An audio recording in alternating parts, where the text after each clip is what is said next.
इधर सियासत औरंगजेब के सम्मान को लेकर छिड़ी हुई है। बहस एक क्रूर शासक को इंसाफ पसंद बादशाह बताने से शुरू हुई और अब सपा नेता अबू आजमी के इस बयान ने पूरी तरह से सियासत का चोला ओढ़ लिया।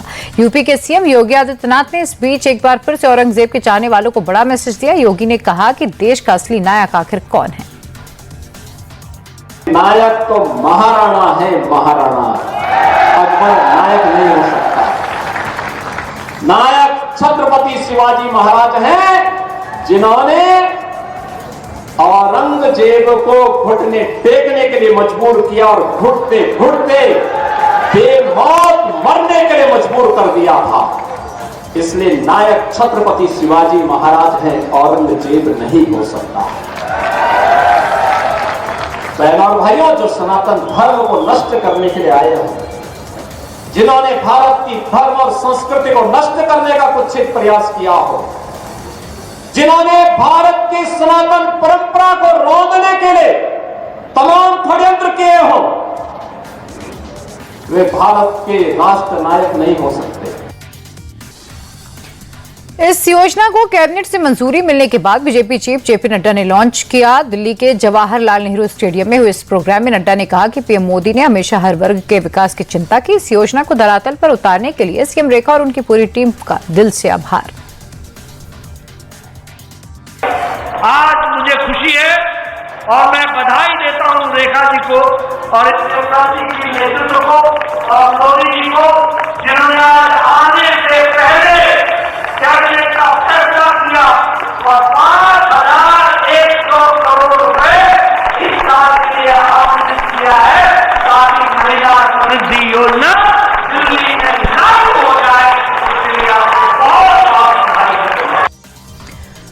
महिलाओं के सम्मान को लेकर सियासत तेज है। पूर्व सीएम आतिशी ने बीजेपी को अब इस बात के लिए घेरा कि योजना सिर्फ कागजी तौर पर लागू हुई, ना तो महिलाओं की कोई डिटेल ली गई, ना कोई फॉर्म भरवाया गया। आतिशी की माने तो महिला सम्मान योजना बीजेपी का एक और जुमला साबित हो गया। भारतीय जनता पार्टी की दिल्ली सरकार ने ये साबित कर दिया कि वो मोदी जी की गारंटी नहीं थी, सिर्फ एक जुमला था, जुमला। 8 मार्च को दिल्ली की महिलाओं को खाते में तो 2,500 रुपए नहीं मिले, उनको तो एक स्कीम भी नहीं मिली, यहां तक कि एक रजिस्ट्रेशन का पोर्टल तक नहीं मिला जिस पे जाके वो अपने नाम भर दें, अपने खाते की डिटेल डाल दें, अपने आधार कार्ड की डिटेल डाल दें। दिल्ली की महिलाओं को क्या मिला? एक 4 सदस्य की कमेटी मिली। दिल्ली के सीएम रेखा गुप्ता ने आखिरकार महिला सम्मान योजना को कैबिनेट से पास कर ही दिया। अब जल्द दिल्ली की महिलाओं के खाते में 25 रुपए आने वाले हैं। इसे लेकर सीएम रेखा गुप्ता ने मंच से दमदार भाषण दिया। महिला सम्मान के नाम पर हो रही राजनीति को एक्सपोज किया तो बीजेपी के उस संकल्प को दोहराया। सीएम ने कहा कि बाकी सभी सिर्फ झूठे वादे करते हैं, मगर बीजेपी जो कहती है वो करती है। आम आदमी पार्टी सरकार के लोग कहते हैं इन्होंने अपनी ही सांसद को घर बुला के उसका अपमान किया, उसके साथ बुरा व्यवहार किया, और न जाने ऐसे कितने ही किस्से हैं जो अलग अलग संगठनों के हमने सुने हैं। पर एकमात्र संगठन, एकमात्र पार्टी मैंने देखी जो कहा, जो सोचा वो करके दिखाया। हमारा नेतृत्व, हमारी पार्टी ने वो कर दिखाया कि सिंबॉलिक नहीं, आज देश का बजट यदि निर्मला सीतारमण पढ़ेगी तो दिल्ली का बजट रेखा गुप्ता पढ़ेगी। औरंगजेब से शिफ्ट हुए सियासत कांग्रेस के सियासी वर्चस्व तक पहुंच गई। कांग्रेस नेता राहुल गांधी ने कांग्रेस कार्यकर्ताओं की एक वर्कशॉप ली। इस दौरान राहुल कुछ अलग अंदाज में नजर आए। एक तरफ उन्होंने अपने वर्कर्स को बब्बर शेर तक कह दिया, लेकिन पल में ही राहुल ने यह आरोप लगाया कि पार्टी के कुछ नेता बीजेपी के इशारों पर काम कर रहे हैं। कांग्रेस पार्टी में नेताओं की कमी नहीं है।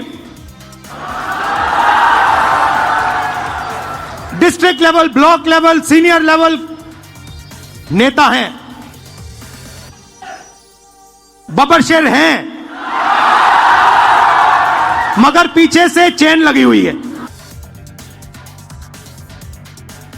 राहुल ने इन्हीं आरोपों पर बीजेपी सांसद सुधांशु त्रिवेदी ने जमकर चुटकी ली। उन्होंने राहुल को नसीहत दी। अपनी ही पार्टी के नेताओं पर आरोप लगाने से पहले राहुल को आत्ममंथन करने की जरूरत है। तो राहुल गांधी जी को मैं सुझाव देना चाहूंगा कि आप दूसरों में दोष देखना बंद करिए और आत्मावलोकन करिए।